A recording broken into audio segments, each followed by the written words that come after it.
Hello students, today I teach you the second lesson of history, nationalism in India. Students, ये chapter है हमारा राष्ट्रभक्ति से संबंधित है। जैसे कि आपने पढ़ा था फ्रेंच रेवोल्यूशन में भी हमने नेशनलिज्म के बारे में पढ़ा था। What is nationalism? तो नेशनलिज्म क्या है? एक फीलिंग है, एक गर्व की, एक देशभक्ति की, एक देश प्रेम की जो फीलिंग है अपने राष्ट्र के प्रति, उसको हम नेशनलिज्म कहते हैं। तो आओ इस चैप्टर में हम देखते हैं कि जो ब्रिटिश रूल था हमारे इंडिया में, उस ब्रिटिश रूल्स के अगेंस्ट लोगों में जो भावना उत्पन्न हुई, एक लड़ाई की, एक विद्रोह करने की, वो विद्रोह कैसे पैदा हुआ? वो नेशनलिज्म के द्वारा ही पैदा हुआ। यानी लोगों में उस विद्रोह के अगेंस्ट लड़ने का जो जज्बा आया वो नेशनलिज्म से ही आया। तो आइए देखते हैं nationalism. Students, nationalism a feeling of love, pride for nation. अपने देश के लिए गर्व की और प्रेम की भावना को हम नेशनलिज्म कहते हैं। How did feeling of nationalism rise in the hearts of Indian? अब कैसे लोगों के, इंडियन लोगों के, भारतीय लोगों के दिलों में नेशनलिज्म पैदा हुआ, किस तरह से? तो ये हम सभी को पता है कि हमारा देश गुलाम था, अंग्रेजों ने यहाँ पर शासन किया, ब्रिटिश कॉलोनियल रूल था, और उन लोगों को भगाने के लिए, उनको यहाँ से उखाड़ने के लिए एक विद्रोह हुआ, एक लड़ाई लड़ी गई, बहुत सारे मूवमेंट उनके अगेंस्ट हुए, जिसकी वजह से लोगों में ये नेशनलिज्म की भावना जागृत हुई। तो इंडियंस ने एंटी कॉलोनियल यानी जो ब्रिटिश रूल था उसके अगेंस्ट बहुत सारे मूवमेंट, आंदोलन हुए, और इन आंदोलन में विभिन्न समुदायों ने मिलकर अपना रोल निभाया और देश को जिताया।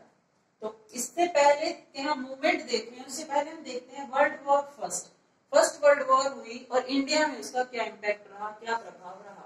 तो सबसे आप सभी जानते हैं कि कोई भी युद्ध अगर होता है तो उसका प्रभाव बहुत बुरा उस देश पर पड़ता है, या जो उससे जुड़े हुए कंट्रीज होते हैं उन पर पड़ता है। तो देखते हैं क्या था।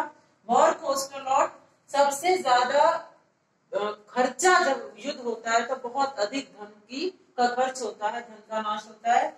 दूसरा, during war time the goods पर एक्सपेंसिव, चीजें बहुत महंगी हो जाती हैं और वो मिलना उनका मुश्किल हो जाता है और लोग परेशान हो जाते हैं। तीसरा, इसमें क्या हुआ? फोर्सफुली रिक्रूटमेंट हुआ। जब फौज की कमी होने लगी वर्ल्ड वॉर में, तो उस समय क्योंकि ब्रिटिशर्स का रूल इंडिया में था, तो ब्रिटिशर्स ने जबरदस्ती फोर्सफुली इंडियंस को भर्ती करना शुरू कर दिया वॉर में भेजने के लिए।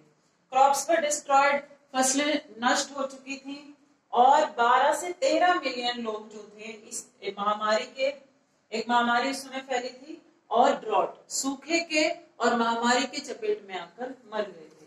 तो एट दिस टाइम, उसी समय पर एक नए नेता का उदय हुआ, एक नए लीडर का उदय हुआ, जिसने इस स्थिति का नेतृत्व किया, जिनका नाम था महात्मा गांधी, और जिन्होंने एक मूवमेंट चलाया, सत्याग्रह आंदोलन। यानी कि किसी भी लड़ाई को बिना अहिंसा के साथ लड़ा जाए, आग्रह के साथ लड़ा जाए, विनम्रता के साथ लड़ा जाए, उसको सत्याग्रह कहा गया। तो Satyagraha, holding into truth, is a particular form of non violent resistance.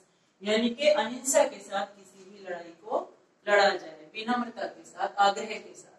Gandhi ji जो थे 1915 में साउथ अफ्रीका से इंडिया आए, और उन्होंने 3 जगहों पर सत्याग्रह मूवमेंट स्टार्ट किया। पहला था 1916 में चंपारण, बिहार में चंपारण में, जो क्रॉप प्लांटेशन के अगेंस्ट था।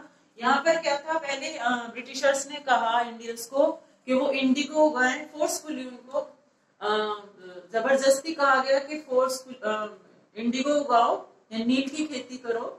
और जबकि नील की खेती का जो रिजल्ट था वो ये था कि नील की खेती के बाद उन भूमि जो थी वो खराब हो जाती थी और कोई फसल उस पर अच्छे से नहीं उग पाती थी।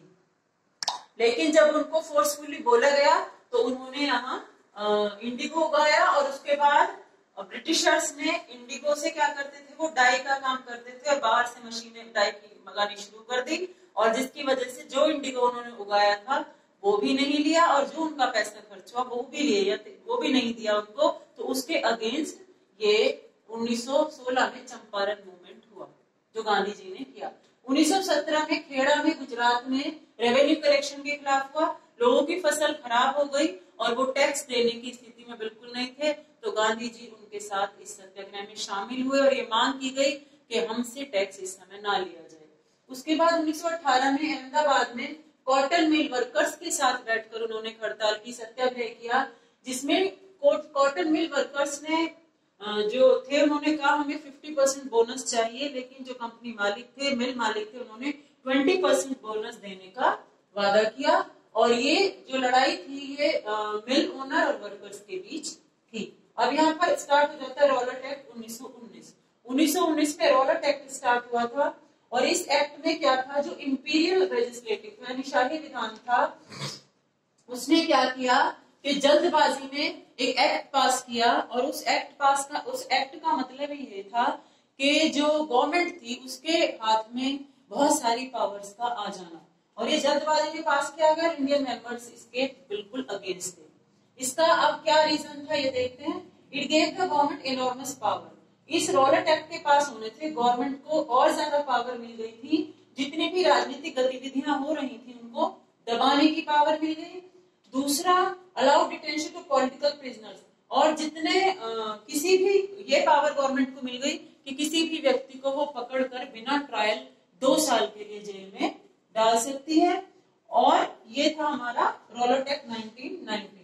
अब 6 अप्रैल 1919 जब ये सब स्थिति बनी, तो 6 अप्रैल 1919 को सत्याग्रह जो था वो अपने और चरम पर पहुंचा और गांधी जी के साथ लोगों ने हड़ताल कर दी। कुछ शहरों में रैली हुई, दुकानें बंद हो गई और स्थिति बिगड़ गई। अब यहाँ पर जब स्थिति पुलिस से भी कंट्रोल नहीं हुई तो मार्शल लॉ लगाया गया।